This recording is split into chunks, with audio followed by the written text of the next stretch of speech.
এই যে বন্ধুরা, আমি এখন বাড়ির দিকে রওনা দিচ্ছি এবং এইখানে আমি এসেছিলাম একটু হাওয়া খেতে।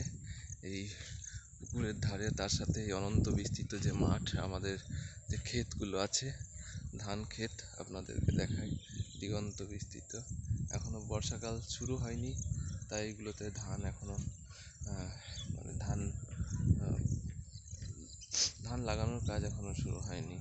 তো দেখতেই পাবেন, এটা সত্যি খুব ভালো, অনন্ত বিস্তৃত। এই যে আছে সবাই এখানে, প্রকৃতির হাওয়া যেন একদম মনোমুগ্ধকর। আমি এখন বাড়ি যাচ্ছি, তো খুব ভালো লাগে এই জায়গাটা এসে। আর একটু আমার ঠান্ডা লেগে গেছে, সর্দি হয়ে গেছে। কথাগুলো জানি না কতটা আপনারা বুঝতে পারছেন। তো দেখুন, সত্যি ভালো লাগবে। সর্দির জন্য একদম চোখ মুখ সমস্ত কিছু শুকিয়ে গেছে। তো খুব ভালো লাগে এই জায়গায় এসে সকালবেলা হাওয়া খেতে, এবং তার সাথে সকালবেলায় ওয়াকিংটাও হয়ে যায়, হাঁটাটাও হয়ে যায়। বিশেষ করে আমরা গ্রামের ছেলে, এইসব দৃশ্য এবং প্রকৃতি সত্যি খুব ভালো লাগে। দারুণ চারিদিকটা আপনারা দেখুন, দেখায় এই দিকটা একবার দেখে নেন, পুরোটাই একদম খেতে ভরা। খুব ভালো লাগছে,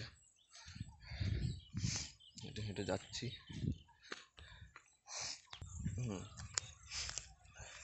চলতেই থাকছে এখন, বেশ মজাটা নিচ্ছি এখন। সকালবেলা একটু রোদ উঠেছে ঝলমলে, কালকে মেঘলা আকাশ ছিল, আজকে সকাল থেকে বেশ রোদ, আবহাওয়াটা দারুণ। সাথে এই যে অদূরে দেখতে পাচ্ছেন একটা পোলট্রি ফার্ম, হ্যাঁ ওই যে দূরে, হ্যাঁ ওখানে মুরগি পালন করা হয়, মুরগির চাষ করা হয়। তো হেঁটে চলেছি,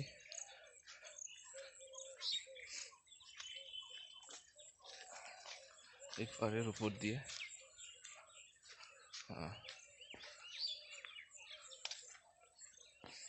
তো এটা দারুণ, খুব ভালো।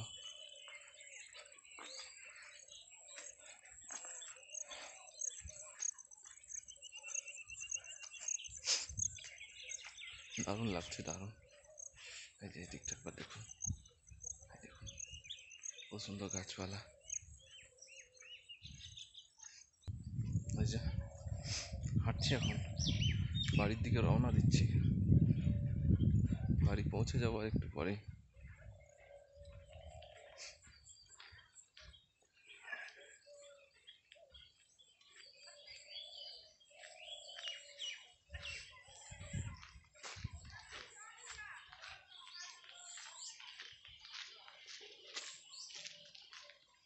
এই দেখুন, এটা আটচালা মন্দির, এটা মন্দির।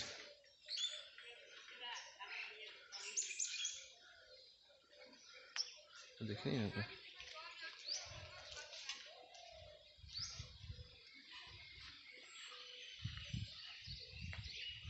আমি চলে এসছি এবার রাস্তার উপর,